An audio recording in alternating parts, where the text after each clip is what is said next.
संसद में सुरक्षा की चूक पर अब हर तरफ मंथन हो रहा है। जांच एजेंसियां साजिश का पूरा सच तलाशने में लगी है।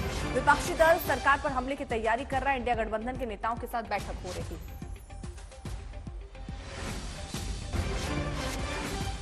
उधर पीएम मोदी ने एक बैठक की है अपने वरिष्ठ मंत्रियों के साथ। हालांकि इस बैठक का एजेंडा स्पष्ट नहीं है। बैठक में अमित शाह, पीयूष गोयल, प्रहलाद जोशी, अनुराग ठाकुर मौजूद रहे। बीजेपी अध्यक्ष जेपी नड्डा भी इस बैठक में शामिल बताए जा रहे हैं। संसद की सुरक्षा चूक मामले में पहली कार्रवाई हुई है। 8 लोग सुरक्षा टीम से जो जुड़े हुए हैं उन्हें सस्पेंड कर दिया गया है। किस तरीके से जूते के अंदर इस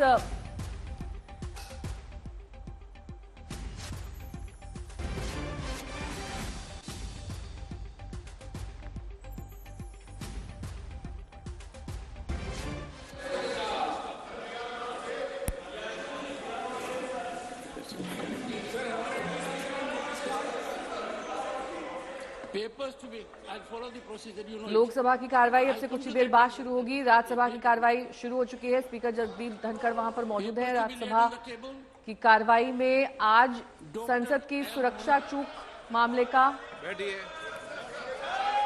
चर्चा हो सकती है। ये मुद्दा उठाया जा सकता है। कहा जा रहा है कि इस पूरे मामले पर निर्वाचित सदस्यों ने गठित की जाए। लोकसभा की सदस्यता से त्यागपत्र दे दिया है। तेलंगाना के लोकसभा राज्यसभा संसदीय निर्वाचन क्षेत्र से निर्वाचित श्री कोथा प्रभाकर रेड्डी, तेलंगाना के नलगोड़ा संसदीय क्षेत्र से निर्वाचित श्री उत्तम कुमार रेड्डी, मैंने 13 दिसंबर 2023 से उनके त्यागपत्र को स्वीकार कर लिया है। प्रश्नकाल 161 श्री एस ज्ञान तिरविनियम। माननीय मंत्री जी। अध्यक्ष महोदय, उत्तर सभा पटल पर रखा हुआ है।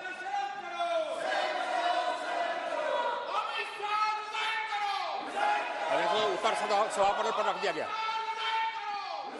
श्री बालशौरी जी, बालशौरी। Yes, sir. Thank you, Speaker, sir. Sir, whole world is racing towards net zero emission and adopting green energy initiatives.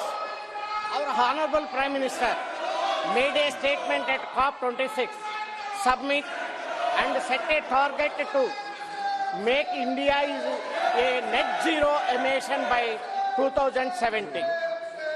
We have a target of 500 gigawatt of renewable energy by 2030, but we are far from the target. Pollution levels across the cities in India are increasing and Delhi is the worst. We all know the fact. This is an important need of capacity additions of green energy to reduce pollution levels. Sir, my question is, apart from framing guidelines to the states for allotting of the unproductive land, has central government taken initiative to allot the barren land that belongs to central government? And for example, railways, defense and other PSUs have a huge land bank which can be utilized effectively. Will government propose to utilize these lands as well and allot it for the purpose of solar, wind, pump storages projects to produce renewable energy? Thank you, sir. Honorable Speaker, sir, contrary to what the honorable member thinks, we are well on our way to achieving our target. Our established capacity today is 186,000 megawatts of non-fossil fuel capacity, and I have another about 114,000 megawatts under construction. Apart from that, I have almost 55,000 megawatts under bid. So, एक minute माननीय सदस्यगण, जो कल घटना घटी है उस घटना को लेकर हम सब चिंतित हैं और संसद की सुरक्षा की जिम्मेदारी संसद सचिवालय की होती है और हम सब जानते हैं ये सब संसद सचिवालय और क्षेत्राधिकार संसद के अंदर आता है, विशेष रूप से लोकसभा के अंदर आता है। और इसीलिए मैंने आपसे कल चर्चा की है, संवाद किया है, फिर हम चर्चा करेंगे, आप लोगों सबको बुलाकर चर्चा करेंगे। सारी सुरक्षा की जिम्मेदारी और क्षेत्राधिकार लोकसभा सचिवालय का है और इसीलिए लोकसभा सचिवालय फिर आपसे चर्चा करेगा। गलत तरीका है, आप जाकर सदन में बैठिए। नो नो, सरकार कभी भी लोकसभा सचिवालय में हस्तक्षेप नहीं कर सकती। नो, हम करने भी नहीं देंगे। नो, गलत। No. Question number 162 Shri Maluk Nagar ji. Question number 162। माननीय सदस्य, गलत परंपराएं, गलत परंपरा मत डालिए।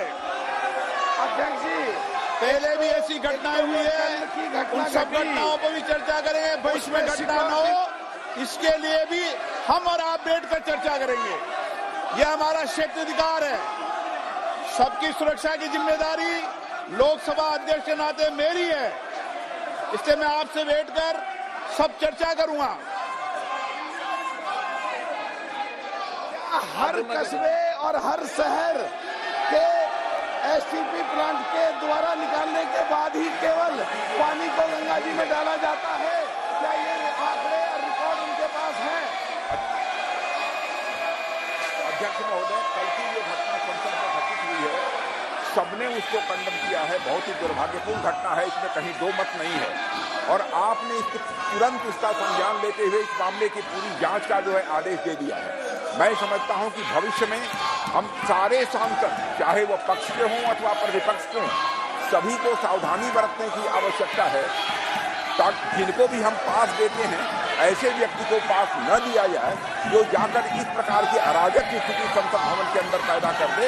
यह हम सभी को, केवल सत्ता पक्ष ही नहीं बल्कि दूसरे पक्ष के लोगों को भी यह सावधानी बरतने की जरूरत है। और आपने तुरंत संज्ञान लेकर इस मामले का, अध्यक्ष महोदय, आपने जांच का आदेश दिया है और अन्य भी जो प्रिकॉशन भविष्य में लिए जा सकते हैं वह लिए जाएंगे। और अध्यक्ष महोदय, आपकी जानकारी में मैं यह भी लाना चाहता हूं कि यह हमारा ये पुराना संसद भवन है, उसमें भी इस प्रकार से बराबर जो नारेबाजी की घटनाएं और पेपर फेंकना और तरह तरह की जंपिंग की घटनाएं पिछले जो हमारा पहले का पार्लियामेंट है उसमें भी पहले हो चुकी हैं। मैं समझता हूं कि सभी को मिलकर इस घटना को कंडेम करना चाहिए और जांच रिपोर्ट जो आपने दी है और साथ ही भविष्य में क्या क्या प्रिकॉशंस लिए जाने चाहिए इसका भी आपने निर्देश दिया है अध्यक्ष महोदय। तो मैं समझता हूं कि इस प्रकार से इस संसद के अंदर अराजक की स्थिति पैदा करने का कोई औचित्य नहीं है। माननीय सदस्य, सब मैं इस बारे में, एक तो जो कल की घटना घटी है वो सुरक्षा से संबंधित, उसमें बदलाव की जरूरत है और जो लोग इस समय भी राजनीति कर रहे हैं उनको मैं चाहता हूं वो देश के लिए काम कर रहे हैं। सब मैं मंत्री जी से पूछना चाहता हूं कि जो गंगा जी हरिद्वार से जहां से निकलती है और आखिर तक जाने में जो पॉल्यूशन से संबंधित हैं, क्या एसटीपी प्लांट के द्वारा ही निकला गया सफाई होने के बाद पानी गंगा में डलता है? क्या पूरे आंकड़े उनके पास हैं? मैं जानना चाहता हूं। माननीय अध्यक्ष महोदय, सम्मानीय सांसद महोदय ने जो प्रश्न किया है कि हरिद्वार से गंगा जी प्रारंभ होती है, मुझे लगता है कि उनको ठीक से संज्ञान में लेने की आवश्यकता है। गंगा जी देवप्रयाग से तीनों धाराओं के मिलने के बाद में प्रारंभ होती है।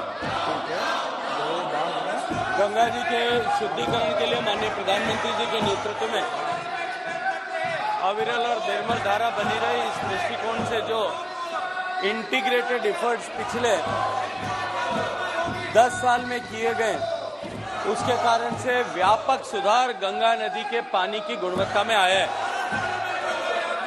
148 से ज्यादा स्थानों पर सीवेज ट्रीटमेंट प्लांट बना करके मुख्य धारा में जो अशुद्ध पानी सीधे छोड़ा जाता था उसको शुद्ध करके उस पानी को नदी में छोड़ना या अन्य उपयोग में लेने का व्यवस्था और विधान किया गया।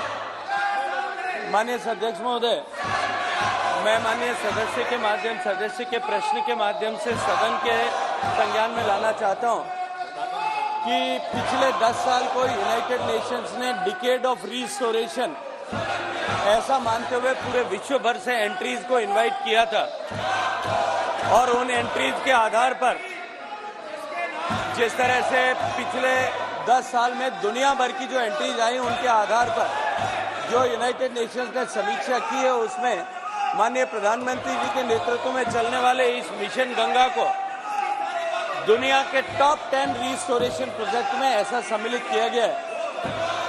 एक एक बूंद पानी जो सूवेज का आता है, सूवेज ट्रीटमेंट प्लांट में आता है, वो क्वालिफाइंग स्टैंडर्ड जो है नदी के पानी की जिस तरह की अपेक्षा है उस तरह का बना करके ही नदी में छोड़ा जाए। इसको सुनिश्चित करने के लिए हम सारे सूवेज ट्रीटमेंट प्लांट्स पर काम कर रहे हैं।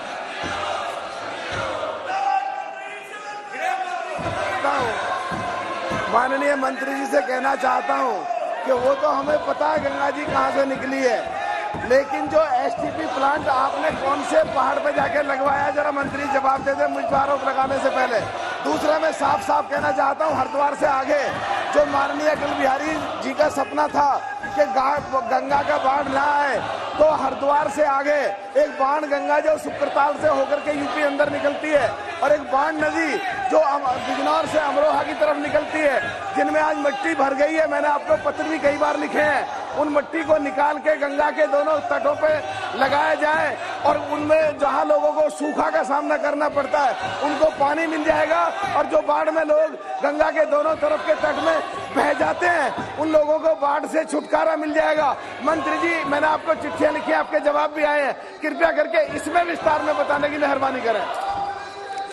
माननीय अध्यक्ष महोदय, माननीय सदस्य का जो पूरक प्रश्न है वो प्रश्न मूल प्रश्न से संबद्ध नहीं है और न ही प्रत्यक्ष रूप से उस विभाग से संबद्ध प्रश्न है।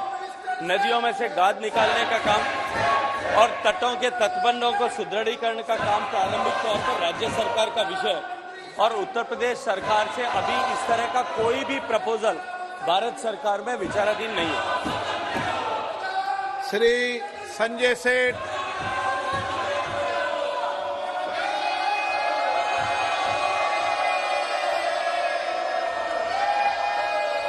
नरेंद्र मोदी जी ने जिस संकल्प के साथ देश के हर नागरिक को नल से जल योजना, किंतु दुख यह है कि झारखंड के अंदर वहां इंडी की सरकार 10,000 करोड़ रुपया मोदी सरकार ने दिया, किंतु अभी तक 33% ही खर्च हो पाया है। वहां ठेकेदार 100-100, 200 फीट करके बोरिंग करके चले जा रहे हैं, कोई जांच नहीं हो रही है। मोदी जी के संकल्प को फेल करने की योजना बना रही है। मेरा मंत्री जी से आग्रह है कि मॉनिटरिंग कोई कमेटी बनाकर उसकी पूरी जांच कराए और वहां पर जो ये घोटाला हो रहा है इसकी पूरी जांच कराने की कोई योजना है क्या?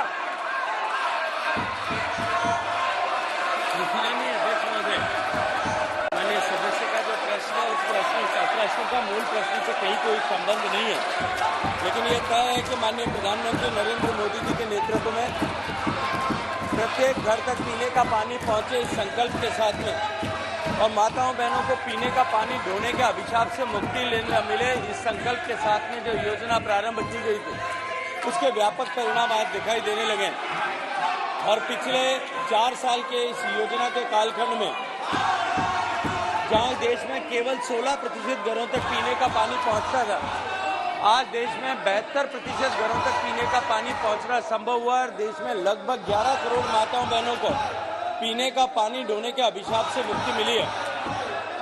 बहुत सारे राज्यों ने 100% घरों तक कनेक्शन प्रोवाइड करने में सफलता प्राप्त की है, लेकिन कुछ राज्यों में निश्चित ही अभी काम की गति को और बढ़ाने की आवश्यकता और इस तरह की शिकायतें माननीय सदस्य ने उल्लेख किया, उसके अतिरिक्त भी जिन राज्यों से इस तरह की शिकायतें आती है उन सारी शिकायतों पर हम तुरंत कार्रवाई करते हैं। झारखंड राज्य में निश्चित ही जो पैसा हमने अब तक कुल मिलाकर के सैंक्शन किया है, उसके अनुरूप जिस तरह का खर्च होना चाहिए और जितनी प्रगति उस काम में होनी चाहिए उतनी प्रगति नहीं हो पाई है।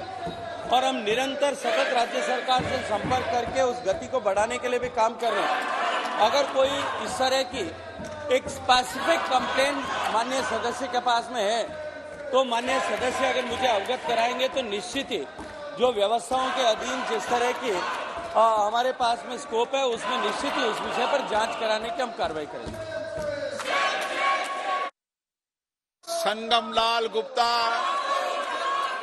नदियों की स्वच्छता पर ऐतिहासिक कार्य होने के लिए धन्यवाद ज्ञापित करते हुए मैं आपके माध्यम से मंत्री जी से जानना चाहता हूं कि मेरे लोकसभा क्षेत्र से होकर बहने वाली सई नदी जिसे नमामि गंगे में शामिल किया गया है कि सफाई है तो क्या कदम उठाए जा रहे हैं?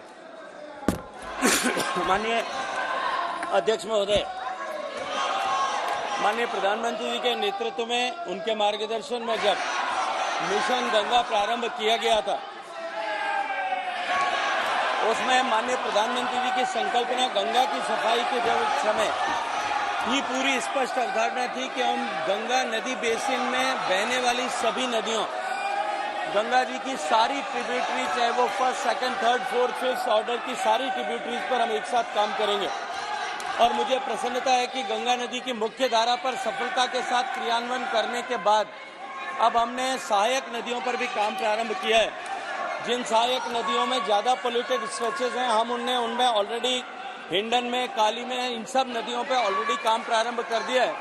और माननीय सदस्य ने जो सई नदी के बारे में बात की है इस विषय को भी संज्ञान में लेकर के जो भी उचित कार्रवाई होगी राज्य सरकार से चर्चा करके रिपोर्ट मंगा करके उस दिशा में भी हम काम करेंगे। लेकिन मैं इतना सदन को आश्वस्त करना चाहता हूँ कि गंगा जी के शुद्धिकरण का ये जो कार्यक्रम है ये गंगा नदी के पूरे बेसिन से जुड़ा हुआ है। और गंगा नदी के बेसिन की जब मैं बात करता हूँ तो देश की 40% आबादी और लगभग 40% भूभाग को जो है गंगा बेसिन पे काम करता है। और अब जिस तरह से हमने जो है छोटे-छोटे अंतर क्या रह गया? जो हमने सहायक नदियों पर काम करना प्रारंभ किया इसका प्रभाव दिखाई देने। TN प्रतापन, डीन कुरियाकोस, EB ईटन, फिर आग्रह करता हूं कि आप सदन में अराजकता नहीं फैलाएं। सदन की कार्रवाई 2 बजे तक के लिए स्थगित की जाती है। Those are the members who have come in the way. फिलहाल लोकसभा